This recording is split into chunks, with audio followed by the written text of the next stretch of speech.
Budget 2025, what's the key takeaway? Debt spirals out of control because spending is spiraling out of control. Ladies and gents, welcome back. My guest today is Franco Terrazzano, the Federal Director of the Taxpayer Federation. Franco, thanks for joining me today. You're probably the best person to ask about this, about when it comes to spending taxpayer money. The Liberals just introducing their budget. It's right on time. Correct? Right on the money. I think 9 months. Unless you forget about the last 6 months. Yeah, sure. So here we are. We're at a situation, and the Liberals they bring their budget to the table. Now, it's not yet passed. This is something that it has to go through the parliamentary process. But lay it on me. What's the dollar amount here that we're talking? Well, look, the deficit this year is almost $80 billion. A $78 billion deficit. I mean, look, the debt is spiraling out of control because spending is spiraling out of control. And remember, folks, the what Carney tried to sell Canadians on over the last election, right? He's supposed to be the financial guru, the man with the plan to mop up the economic mess. He's spending $38 billion more than what Trudeau spent last year, right? Like, look at this, folks. Like, I don't need to tell you guys, right? The decade of Trudeau was a disaster full of reckless, out of control spending. Mm-hmm. And here comes Mr. Carney, supposed to be the financial guru, and he's going to spend $581 billion this year. $38 billion spending increase over last year. A budget deficit of $78 billion. And folks, absolutely no plan to balance the budget, just more debt, more government spending, more money wasted on interest charges. So Mark Carney, he's brought forward this video I released today, and it's saying, well, I know they did spending. We're actually going into investing. This is what we're doing. And I'll play a little clip for people to see. Federal government spending has grown massively over the last few years. That's not sustainable. We will cut wasteful government spending. We'll make massive investments in the things that grow our economy. Homes, new ports, electricity grids, the major infrastructure that will unlock the full potential of Canada. So what's your take on that? I mean, look, we already had this failed experiment, right? The last 10 years, right? Like, this is what Trudeau was trying to sell people on. He tried to sell people on two things. Number one, that more government borrowing, essentially the government could borrow its way to prosperity. No. I mean, you got to let the productive sector, that's what creates prosperity, right? The government is taking money out of the economy. At best, is a shell game. And remember, folks, like, it was Trudeau who announced the billions and billions and billions of dollars in corporate welfare to multinational corporations so that they could build battery plants, right? We've already tried this. A decade of corporate welfare, a decade where the government doubled the debt. So this is the exact same playbook as the last one that we just ran, and it failed. But the next thing that Trudeau did, that Carney's doing, was always like, hey, the diet starts Monday, but then Monday never comes, right? Trudeau said he'd balance the budget. Then he said he'd find savings, but it never happened. And that's exactly what's going on in this budget, right? Carney muddying the waters, trying to claim he's being fiscally responsible, all while spending goes through the roof, debt goes through the roof. You know, here's a little pro tip for the Prime Minister. When you increase spending by billions of dollars every year, you're saving money wrong. So we have an outlook now. So they have it written down on paper. They've been telling us that it's a thing that they've been doing, but now we actually have it on paper. So 2025, 2026, $78 billion. And apparently it's going to go down next year to 65 billion. And then it's going to go down to 64 and then 58 and then 57, projected all the way out till 2029, 2030. How accurate have their projections been in the past 10 years compared to what we see them being able to predict into the future here? Well, first of all, the best that Carney's willing to do is in 2029, there'll be a $57 billion deficit. that ain't going to cut it. That's a failure. That's a failure. Number one. Mm-hmm. Number one, running a deficit in the tens of billions of dollars. Come on, right? Come on.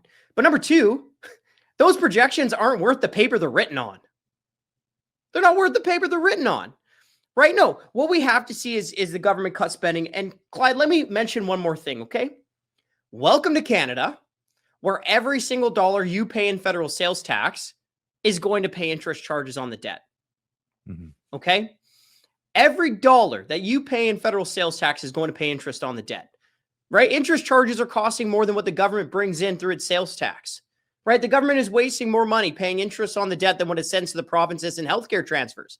Clyde, interest charges on the debt are costing Canadian taxpayers more than $1 billion every single week. Yeah, that's incredible. That's absolutely incredible. So, I mean, gone are the days of introducing a new tax to get rid of to balance the budget. That's what GST was there for in the first place. And then we got to live with that even after they balanced the budget with the GST. What's the way to get out of this actually? Like how could Canada get away from this debt spiral? Because we're not anywhere close to getting out of this, it seems.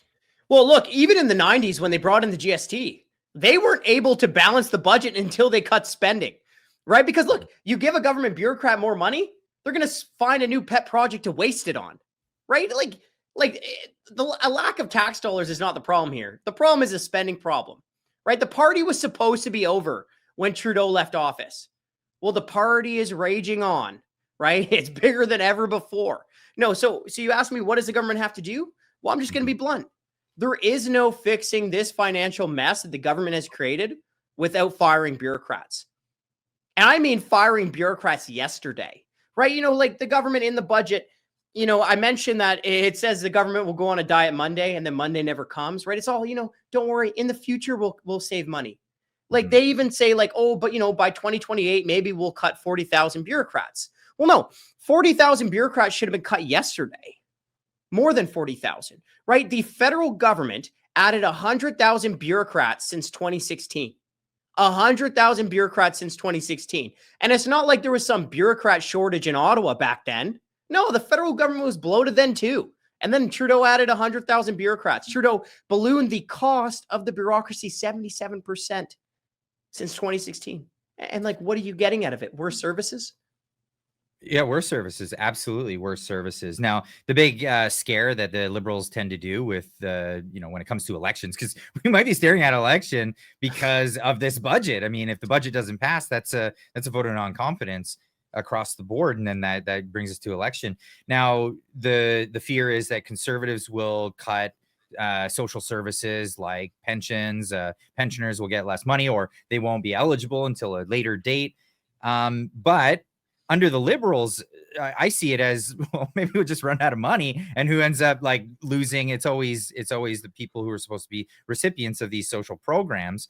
What comes first? Is like, how do we, if we can't balance this? I mean, the parliamentary budget officer came forward and he said this is unsustainable. So yeah. What's it going to be? Are we going to actually see real cuts, or are we going to wait until what the Liberals did under Trudeau, turn to the veterans and say, sorry, we just can't help you anymore? And maybe turn to the boomer generation and start saying, sorry, you're asking for too much. What's going to happen here? Well, when's the best time to put out a fire? When you see a little bit of smoke, right? You don't wait until the whole kitchen's burned down, right? Like, this is what we're facing here. I mean, look, the number one threat to a government bureaucrat's paycheck or government services is not even political ideology. It's interest charges on the debt, right? Look no further than the Saskatchewan NDP in the 1990s. The Saskatchewan NDP, because interest charges got so out of hand that they were forced to close down, dozens of hospitals across that province, right? Like, you have to make tough decisions before things get really bad, and those tough decisions are forced on you. But here's the thing. It's time for politicians to grow a spine and to make the case to Canadians that, yes, putting the government on a diet is sorely what's needed. Austerity? Time for some government austerity, right? Because I've heard these politicians, whether it's Champagne, the finance minister, or Carney, talk about sacrifices. Sacrifices. Well, you know what? I'm sick and tired of the government forcing Canadian taxpayers to sacrifice, future generations to sacrifice with this massive government debt burden. Where's the politician and bureaucrat sacrifice, right? Politicians have taken 6 pay raises since the beginning of 2020. When's it time for them to sacrifice, right? A backbencher, along with collecting dust in the House of Commons, collecting a $210,000 salary. Minister's salary is like $310,000. The Prime Minister, about $420,000. Time for them to sacrifice. Yeah, I would like to see that. One last one before we go. The carbon tax. Yeah. It's been masked. It still exists, and we can see it in prices on food. You go to the grocery store, the price of meat is crazy. We're seeing people comparing prices from Canada and America. It's clearly getting cheaper in America. It's clearly getting more expensive in Canada. We know what the reason is.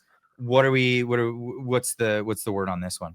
Hey, and we started talking about this all the way back in April last time on your show, right, Clyde? Right? Definitely. And we were mentioning this. Like, look, the Liberals, they're not really ending all carbon taxes. They just canceled the visible portion of the carbon tax, the consumer carbon tax that everyone saw. And this budget confirms that Carney plans to go full steam ahead on his industrial carbon tax, on the hidden carbon tax on Canadian business. Now, you mentioned the United States, and I'm glad you did. Regardless of who's in the White House, whether it's President Donald Trump or it's another Republican, or whether it's a Democrat in the White House, all of them have rejected the idea of a carbon tax in the White House, right? So the US, there's no national carbon tax. Meanwhile, Carney is imposing a hidden carbon tax on Canadian business. Well, what does that do? Well, that hammers Canada's economic competitiveness. It pushes Canadian entrepreneurs to reduce production here and to set up shop south of the border. But not only that, okay, it also makes life in Canada more expensive, because when the government carbon taxes utilities, that makes home heating more expensive. When the government carbon taxes refineries, that makes your gasoline and diesel more expensive. When the government carbon taxes fertilizer plants, that drives up costs for farmers and makes food more expensive. So Carney's hidden carbon tax on Canadian business is the worst of all worlds. Fewer jobs for Canadians and higher prices.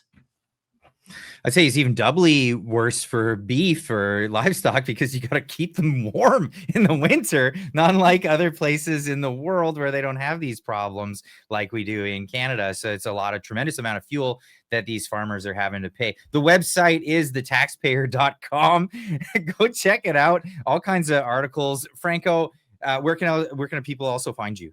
Yeah, the best place, taxpayer.com. Check out the newsroom, check out the petitions. You can pretty much follow us on any social media. Just type in Canadian Taxpayers Federation. You can follow me on X as well. I'm at Franco_nomics. But hey, I just want to say thanks so much, man, for having me on your show. I love these chats. Absolutely. Thanks for coming. Cheers, man.